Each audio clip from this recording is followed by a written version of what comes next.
계속 어떤 교재를 할까 말씀을 받은 후에 교재할 내용들을 고민을 했는데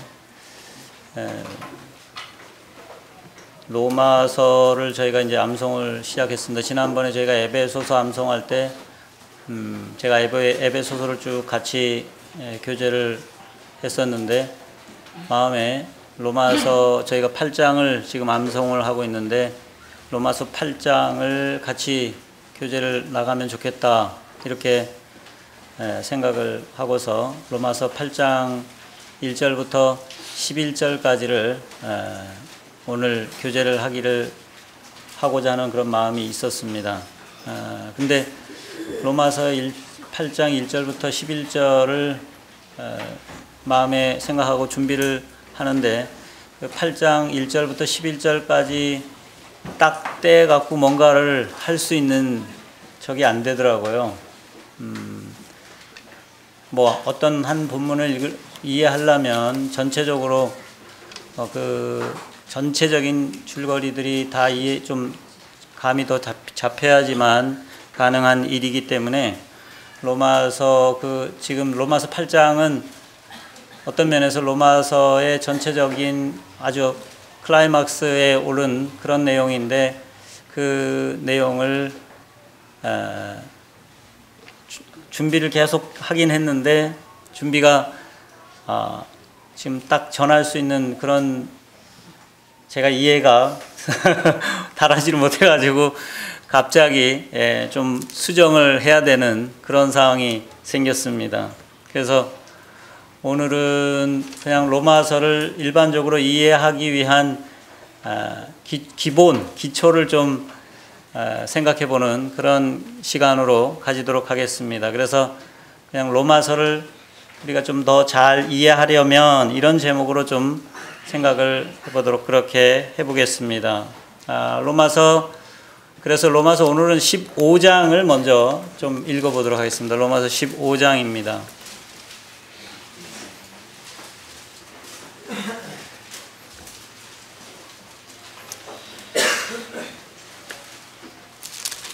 (15장을) 전체를 한번 읽도록 그렇게 하겠습니다. 예전처럼 15장 전체를 같이 한번 읽겠습니다. 시작. 믿음이 강한 우리는 마땅히 믿음이 약한 자의 약점을 담당하고 자기를 기쁘게 하지 아니할 것이라. 우리 각 사람이 이웃을 기쁘게 하되 선을 이루고 덕을 세우도록 할지니라. 그리스도께서도 자기를 기쁘게 하지 아니하셨나니 기록된 바 주를 비방하는 자들의 비방이 내게 미쳤나이다 함과 같으니라. 무엇이든지 전에 기록된 바는 우리의 교훈을 위하여 기록된 것이니 우리로 하여금 인내로 또는 성경의 위로로 소망을 가지게 함이니라. 이제 인내와 위로의 하나님이 너희로 그리스도 예수를 본받아 서로 뜻이 같게 하여 주사 한 마음과 한 입으로 하나님 곧 우리 주 예수 그리스도의 아버지께 영광을 돌리게 하려 하노라. 그러므로 그리스도께서 우리를 받아 하나님께 영광을 돌리심과 같이 너희도 서로 받으라. 내가 말하노니 그리스도께서 하나님의 진실하심을 위하여 할례의 수종자가 되셨으니 이는 조상들에게 주신 약속들을 견고하게 하시고 이방인들도 그 긍휼하심으로 말미암아 하나님께 영광을 돌리게 하려 하심이라. 기록된 바 그러므로 내가 열방 중에서 주께 감사하고 주의 이름을 찬송하리로다 함과 같으니라. 또 이르되 열방들아 주의 백성과 함께 즐거워하라 하였으며 또 모든 열방들아 주를 찬양하며 모든 백성들아 그를 찬송하라 하였으며 또 이사야가 이르되 이새의 뿌리 곧 열방을 다스리는 열방이 그에게 소망을 두리라 하였느니라. 소망의 하나님이 모든 기쁨과 평강을 믿음 안에서 너에게 충만하게 하사 성령의 능력으로 소망이 넘치게 하시기를 원하노라. 내 형제들아 너희가 스스로 선함이 가득하고 모든 지식이 차서 능히 서로 권하는 자임을 나도 확신하노라. 그러나 내가 너희로 다시 생각나게 하려고 하나님께서 내게 주신 은혜로 말미암아 더욱 담대히 대략 너희에게 썼노니 이 은혜는 곧 나로 이방인을 위하여 그리스도 예수의 일꾼이 되어 하나님의 복음의 제사장 직분을 하게 하사 이방인을 제물로 드리는 것이 성령 안에서 거룩하게 되어 받으실 만하게 하심이라. 그러므로 내가 그리스도 예수 안에서 하나님의 일에 대하여 자랑하는 것이 있거니와 그리스도께서 이방인들을 순종하게 하기 위하여 나를 위하여 역사하신 것 외에는 내가 감히 말하지 아니하노라. 그 일은 말과 행위로 표적과 기사의 능력으로 성령의 능력으로 이루어졌으며 그리하여 내가 예루살렘으로부터 두루 행하여 일루리곤까지 그리스도의 복음을 편만하게 전하였노라. 또 내가 그리스도의 이름을 부르는 곳에는 복음을 전하지 않기를 힘썼노니 이는 남의 터 위에 건축하지 아니하려 함이라. 기록된 바 주의 소식을 받지 못한 자들이 볼 것이요 듣지 못한 자들이 깨달으리라 함과 같으니라. 그러므로 내가 가려 하던 것이 여러 번 막혔더니 이제는 이 지방에 일할 곳이 없고 또 내가 여러 해 전부터 언제든지 서바나로 갈 때에 너에게 가기를 바라고 있었으니 이는 지나가는 길에 너희를 먼저 얼마간 기쁨을 가진 후에 너희가 그리로 보내주기를 바람이라. 그러나 이제는 내가 성도를 섬기는 일로 예루살렘에 가노니 이는 마게도냐와 아가야 사람들이 예루살렘 성도 중 가난한 자들을 위하여 기쁘게 얼마를 연보하였음이라. 너희가 기뻐서 하였거니와 또한 저희는 그들에게 빚진 자니 만일 이방인들이 그들의 영적인 것을 나눠 가졌으면 육적인 것으로 그들을 섬기는 것이 마땅하니라. 그러므로 내가 이 일을 마치고 이 열매를 그들에게 확증한 후에 너희에게 들렀다가 서바나로 가리라.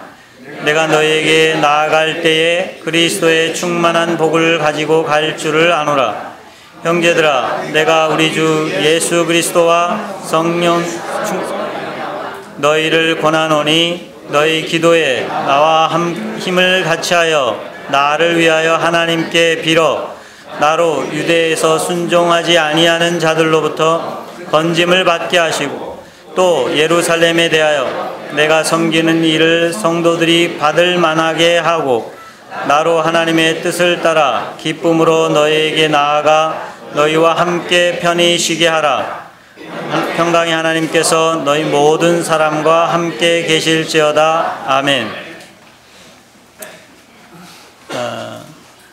로마서를 이해하는데 지금 저희가 로마서 15장 거의 마지막 부분을 읽었습니다. 그리고 저희가 금방 읽은 것처럼 33절을 보면 마치 이 서신이 여기서 끝나는 것처럼 그렇게 기록이 되어 있습니다. 그리고 16장에 이제 거의 한 30명 정도의 이름을 쭉 거명하면서 다시 16장 마무리 인사하는 것이 나옵니다. 우리는 이 로마서도 장이 좀 길긴 하지만 로마서도 우리가 그 분류를 할 때 뭐라고 분류를 합니까? 이 성경을 분류할 때 서신서라고 그렇게 이야기를 합니다. 제가 이제 에베소서를 교제하면서 이미 한번 이야기한 적이 있지만 오늘 한번 그 이야기를 다시 정리를 해서 나누기를 원하는 마음이 있습니다. 서신, 편지를 쓸 때 편지를 쓰는 내가 어떤 이유로 어떤 목적을 가지고 편지를 쓴다 할 때 누군가에게 편지를 쓴다 할 때 그 편지를 쓸 때는 분명한 이유가 있습니다. 물론 로마서가 아주 잘 정리된 신학적인 체계를 가진 논문처럼 그렇게 읽기도 하지만 1차적으로 이 로마서는 뭡니까? 편지라고 하는 것입니다.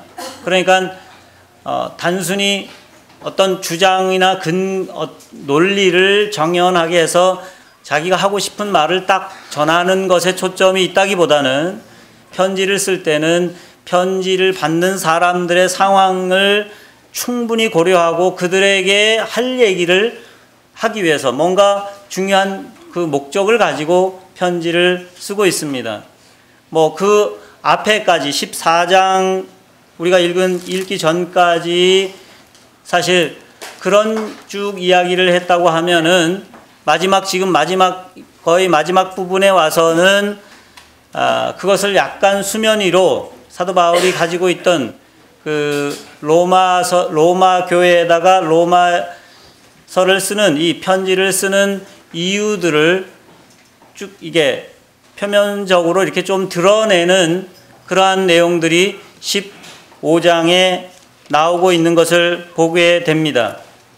오늘 제가 이제 그냥 로마서의 서론격으로 이렇게 이 로마서에 대한 말씀을 드리고 뭐 15장을 또 다 이렇게 설명을 드리려고 하는 것은 아닌데 이 15장을 왜 읽었냐 하면 15장을 읽으면서 그런 부분이 좀 파악이 되기를 원하는 그런 마음이 있어서 15장을 읽어 드렸습니다.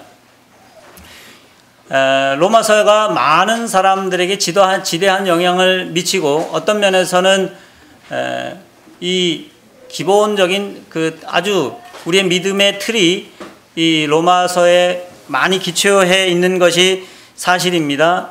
그러나 로마서를 읽을 때 좀 더 이 원래 사도 바울이 이 로마서를 통해서 의도했던 부분들을 생각하면서 그것이 파악돼서 읽으면 더 좋겠다 하는 그런 바람이 있습니다. 로마서는 우리가 로마 교회를 좀 이해를 할 필요가 있습니다. 그래야지만 받는 사람들, 그 서신을 쓸 때 쓰는 사람도 중요하지만 우선 받는 사람들이 어떤 처지에 있는지 그것을 이해하는 것이 아주 중요합니다. 근데 이 로마서는 우리가 그냥 짐작하기를 고린도에서 사도 바울이 이 편지를 썼다 이렇게 이해를 합니다. 근데 왜 썼느냐 할 때 특별히 로마서를 아주 중요하게 생각하고 로마서를 우리가 중요하게 생각하기 때문에 엄청 높여서만 이렇게 생각하는 부분이 있는데 어떤 면에서는 물론 사도 바울이 이 로마서를 쓰면서 계속적으로 그리고 있는 그 로마 교회의 상황들을 생각하면서 로마서를 읽는다고 하면 도움이 되리라고 생각이 되어집니다. 우선 그 사도행전 18장을 한번 보시면 18장 1절부터 보시면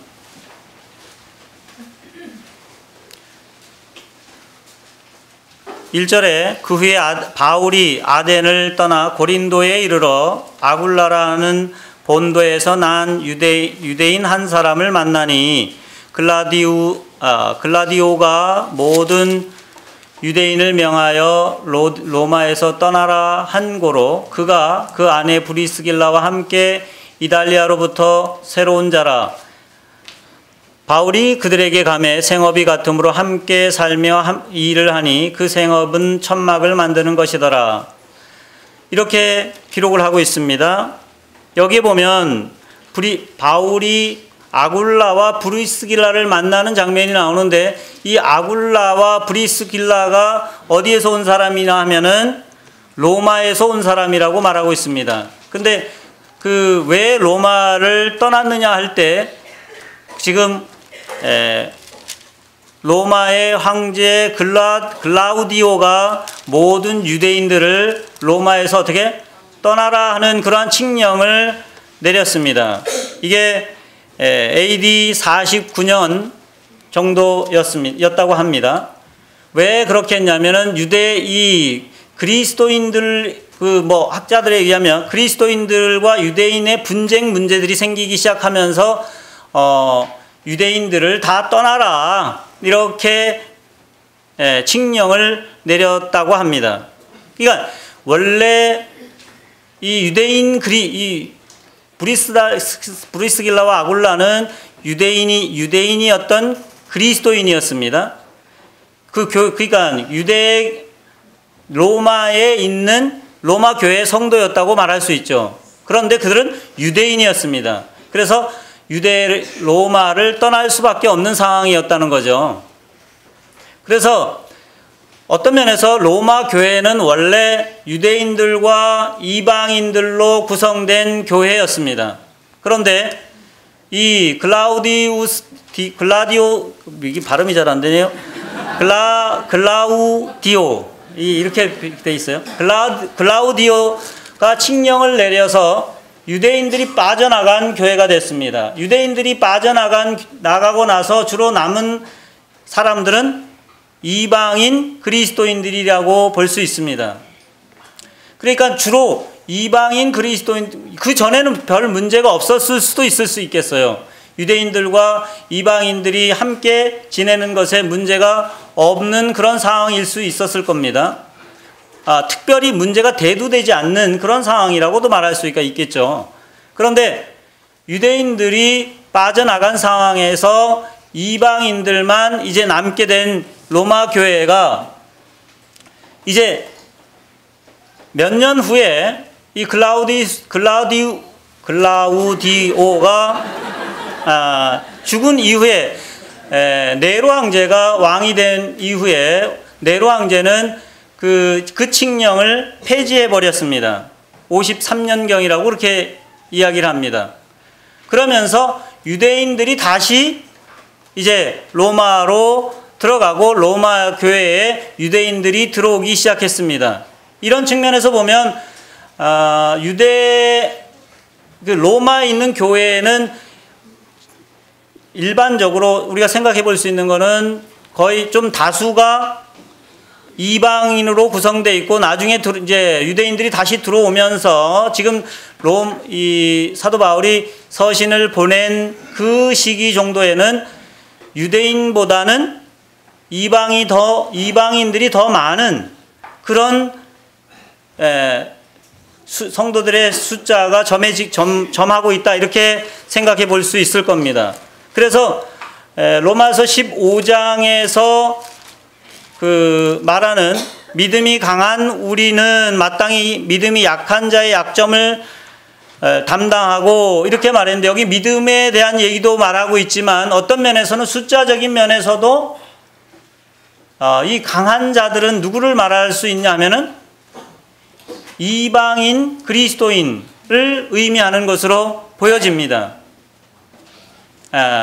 이방인 그리스도인들이 더 많은 숫자를 점하고 있었고 또 그들이 들은 복음, 그들이 율법이나 이런 것들에 대해서도 어떤 면에서는 좀 강한 측면들을 드러내는 그러한 믿음으로 그런 면들이 있었던 것으로 보여집니다. 그런데 문제는 이제 항상 사실은 유대인과 이방인이 함께 하는 것에는 항상 좀 어려움들이 있었던 것을 우리가 알 수 있습니다. 그 자체가 사실 정말 화해하기 어려운 사람들이 모인 것이기 때문에 그런데 그런 와중에 이방인들이 더 많으니까 이방인들의 자기들이 가지고 있는 믿음으로 인해서 두 부류의 사람들의 갈등 구조가 형성되어 있고 이 부분은 우리가 로마서를 읽으면서 물론 8장까지는 그것이 첨예하게 보이지 않지만 9장, 10장, 11장에 보면은 그 부분에 대해서 더 명확하게 이렇게 문제시되는 부분을 볼 수 있습니다. 물론 우리가 9장, 10장, 11장을 보면은 그것이 유대인에 대한 하나님의 계획이라고 우리가 이해를 하고 있지만 어떤 면에서는 그 서신을 잘 보면은 그 9장, 10장, 11장은 이방인 그리스도인들을 향한 어떤 경계의 목소리처럼 사도 바울이 말하고 있는 것을 보게 됩니다. 그들이 교만하지 말아라. 너희는 단순히 이 접붙임된 사람들이지 않냐. 이런 식으로 말하면서 이방인 그리스도인들을 아주 좀 교만한 모습들을 경계하는 그런 형태로 9장, 10장, 11장에 기록되어 있는 것을 보게 됩니다.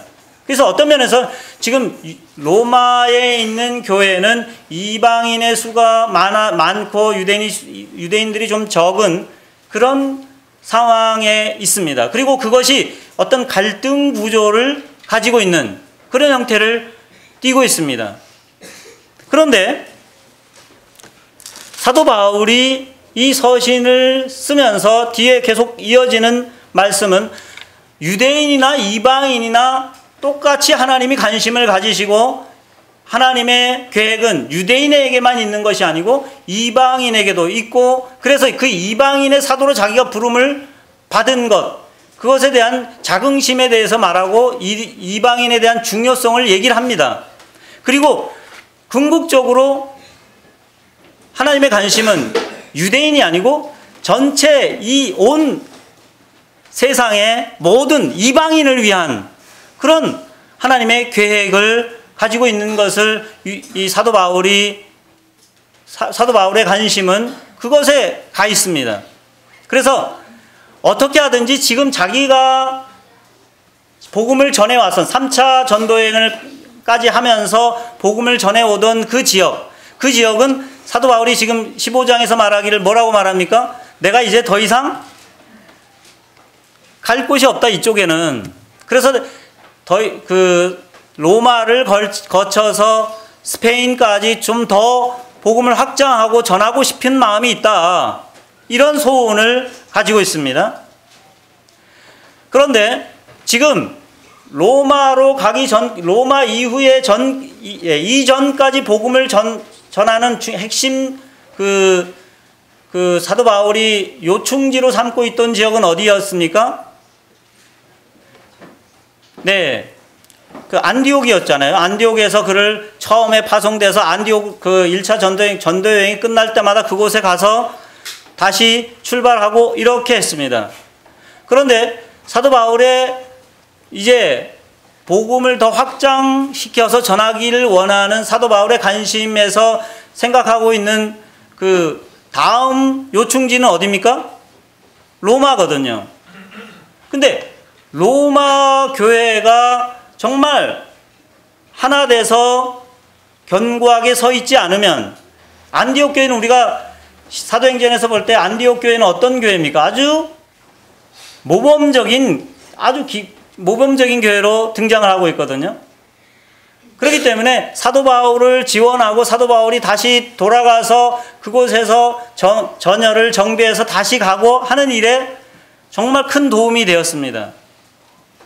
근데 바라기는 사도 바울이 지금 마음에 소원하는 바는 로마 교회가 계속해서 그 복음을 사도 바울이 이방인들을 향해서 복음을 전하는 일에 전초기지로 로마 교회가 그 역할을 해주기를, 그런 소원을 지금 마지막 장에 마지막 장 같은 15장에 적고 있거든요. 그런데 문제는 로마 교회가 그럴 준비가 되어 있느냐 하는 것입니다.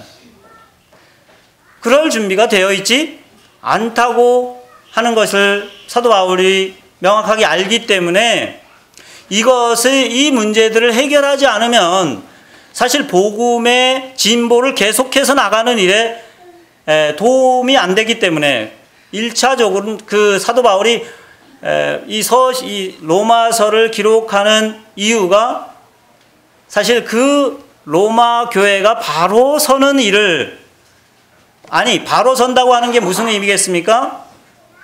이방인과 유대인들이 정말 하나 돼서, 여기 말씀 몇 절입니까?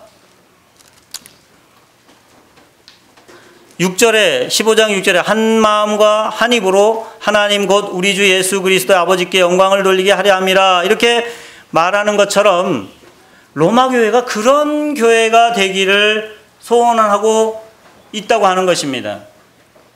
아니 사실 그걸 위해서 사도 바울이 로마 이 장황한 로마서를 썼을까? 이렇게 생각할 수 있을 것입니다. 그런데 사실 사도 바울이 생각하는 그 복음의 능력은 어떻습니까? 그 이방인과 유대인의 장벽을 정말 헐어서 그들이 하나 돼서 하나님의 원래 계획, 하나님이 그 세상을 향해 가지고 계신 그 계획을 성취하는 일에 부족함이 없다고 하는 이 로마 교회가 복음을 가지고 있고 구원을 받은 성도 그리스도인이라고 할지라도 어떤 면에서는 이 복음을 제대로 이해하지 못하고 있다.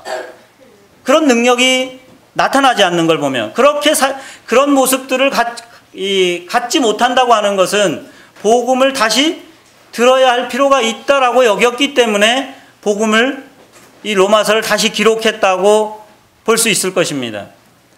이렇게 말하면 너무 복음을 좀 좁게 보지 않냐? 이 엄청난 로마서를 그렇게 단순하게 보느냐라고 말할 수 있지만 사실 복음이라고 하는 것이 우리의 삶에 직접적으로 영향을 미치고 그 삶을 변화시키고 사람들을 하나 되게 만드는 그런 일들을 하지 못한다고 하면 우리가 알고 있는 복음은 정말 우리에게 영향력이 없는 그런 복음이 될 수밖에 없습니다. 만일 그렇다고 하면 그 복음이 세상 끝까지 세상을 변화시키고 정말 세상에 있는 모든 사람들이 믿어 그분에게 순종케 할 만한 그런 능력이 될 수가 없는 것입니다. 그런데 그것이 단적으로 준비되지 않은 로마 교회를 통해서 자신이 계속해서 그 일들을 해 나갈 수 있다고 생각하는 것은 무리라고 여겨집니다. 그래서 1차적으로 사도 바울이 마음에 둔 것이 뭐냐 하면은 로마 교회가 바로 하나 돼야 한다. 서로가 이해해야 된다. 복음을 제대로 이해하고 복음 안에서 그들이 그리스도의 복이 어떤 것인지가 명확하게 드러나는 일들이 필요하다고 여겼기 때문에 이 로마서를 기록하는 1차적인 목적이 있다고 보여집니다. 여러분이 이런 이해를 가지고 이런 관점들을 좀 가지시고 로마서를 처음부터 끝까지를 쭉 읽어보시면 이 사도 바울이 그 이방인과 유대인을 뭉쳐서 물론 유대인을 항상 먼저는 유대인이고 그 다음에 헬라인이라고 하는 그런 얘기들을 쭉 하지만 그러나 그 둘을 계속해서 하나로 묶으려고 하는 그 복음이라고 하는 것이 그걸 구분하는 것이 아니고 어쩌든지 믿음과 은혜로 하나님이 앞에 나올 수 있는 하나님의 자녀가 될 수 있는 그러한 기본적인 것이 어떤 그런 구분에 있지 않다고 하는 것들을 계속 강조하고 율법 특별히 우리가 7장과 8장에서도 보면 율법에 대한 얘기를 하는데 율법을 보면서 정말 해결책이 은혜의 하나님이 그리스도를 통해서 해결해 놓으신 그 은혜와 그 다음에 성령의 인도로 사는 것이라는 것을 이렇게 명확하게 얘기를 하고 있습니다. 그러면 우리가 사도 바울이 이런 서신을 쓰고서 로마에 사실 보낸 다음에 로마로 갔지 않습니까? 로마로 간 것은 그 이후에 갔거든요. 예루살렘에 들렀다가 예루살렘에서 잡혀서 갔습니다. 여기 한 가지 또 언급하고 있는 부분은 그 예루살렘에 가는 이유에 대해서도 얘기를 하는데, 예루살렘에 왜 갔습니까? 물론 명절 때문에 가는 것도 있지만 연보 때문에 간다, 이런 얘기를 하고 있습니다. 그 연보는 어떤 연보입니까? 이방인들이 유대인 성도들을 위해서 모금한 것입니다. 여기 그 얘기를 여기 특별히 아주 강하게 길게 좀 언급을 하고 있습니다. 이면도 의도적인 그런 언급이지 않나, 이렇게 생각이 되어집니다. 정말 유대인과 이방인의 선을 무너뜨릴 수 있는, 지금 그 일을 내가 지금 손에 들고서 간다고 하는 그런 측면을 보여주고 있다고 보여집니다.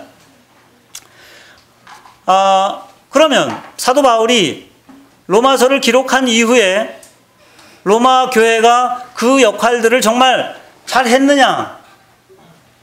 어떻습니까?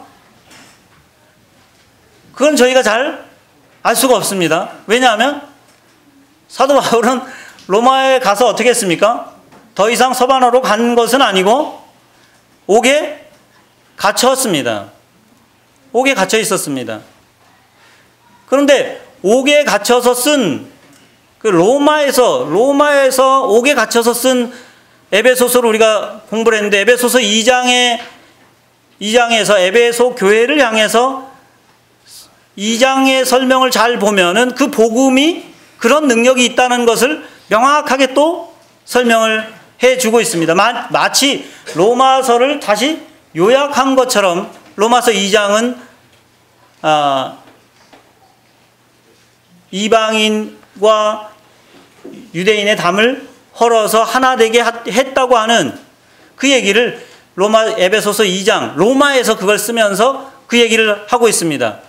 어떤 면에서 그런 측면에서 보면 그 사도 바울이 로마에서 에베소 교회에 그 편지를 쓰면서 그 2장에서 말하는 이방인과 유대인의 담을 헐어서 하나 되게 했다고 하는 그 얘기를 쓸 때 로마 교회가 하나 돼서 그렇게 썼는지, 그걸 소망하면서 썼는지는 명확하게 알 수가 없습니다. 하지만 사도 바울이 품고 있는 그 명확한 생각은 분명합니다. 그 복음이, 그 일이 가능하다고 하는 것입니다.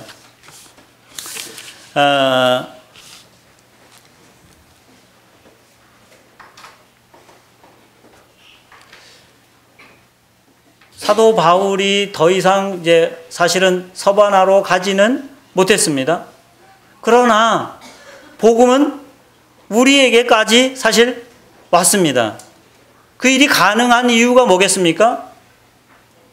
우리에게까지 그 복음이 전해졌다고 하는 것은 로마 교회 이후에도 계속 로마 교회가 어떤 면에서는 사도 바울이 그곳에 가고 그 편지를 읽으면서 사도 바울의 편지를 읽으면서 성도들이 어떤 생각을 가지고 읽었을까? 자, 만약에 제가 지금 말씀드린 것이 사도 바울의 이 서신의 의도가 명확했다 그러면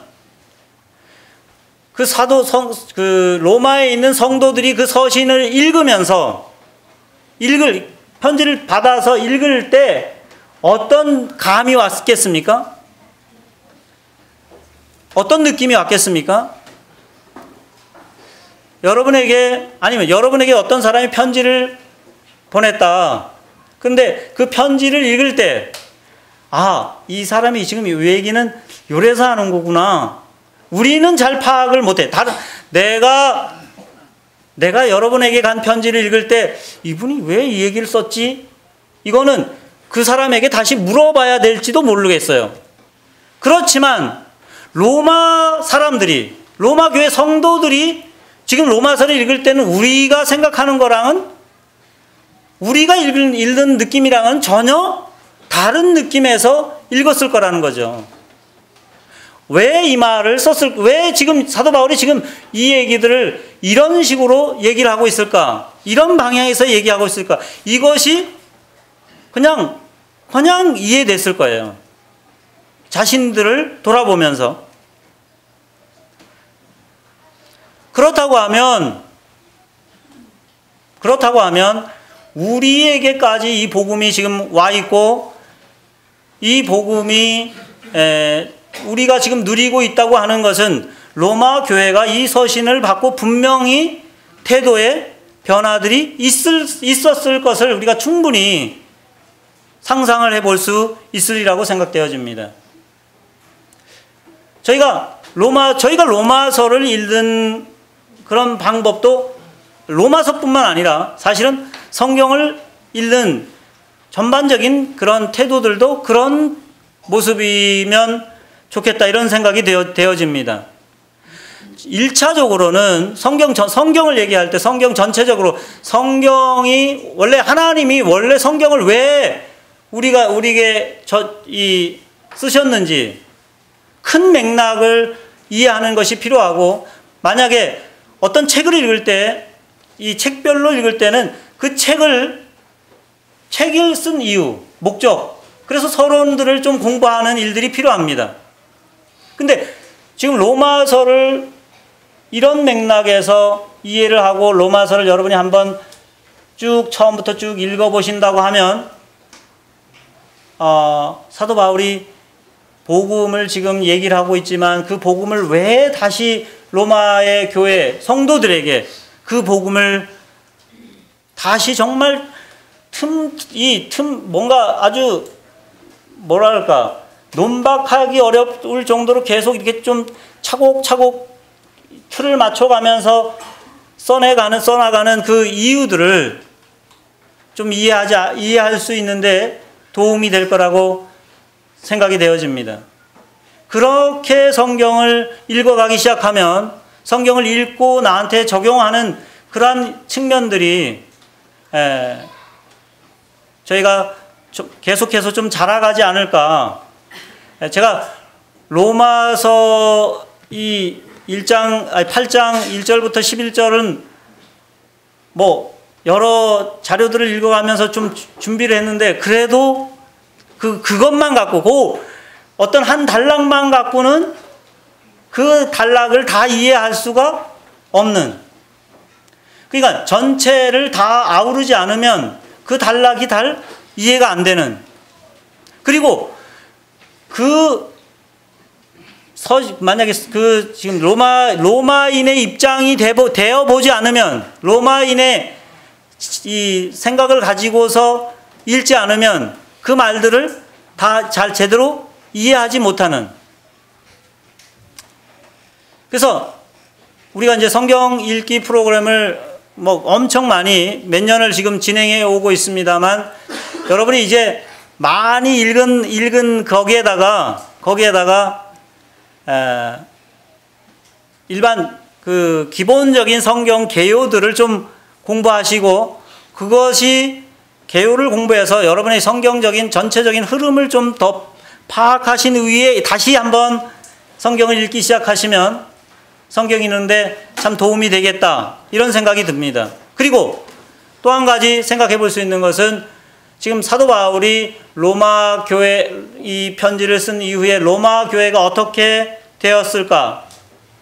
사실 사도 바울이 의도한 건 내가 이방인의 사도로 더 가겠다라고 생각하고 그 편지를 쓰면서 로마 교회를 전초기지로 삼겠다고 이 편지를 썼지만, 실제로 복음을 계속해서 이방인에게 전한 것은 사도 바울이라기보다는 로마 교회가 든든하게 섬으로 그 교회를 통해서 복음이 우리에게까지 전파되지 않았나, 이렇게 추론할 수밖에 없을 것 같습니다.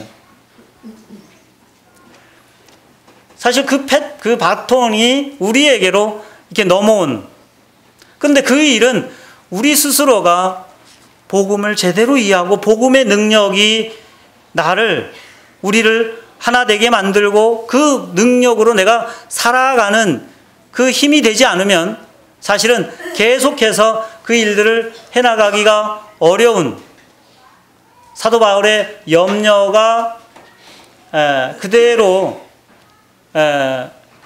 염려가 그냥 그대로 남아있는 그런 모습이 될 것입니다.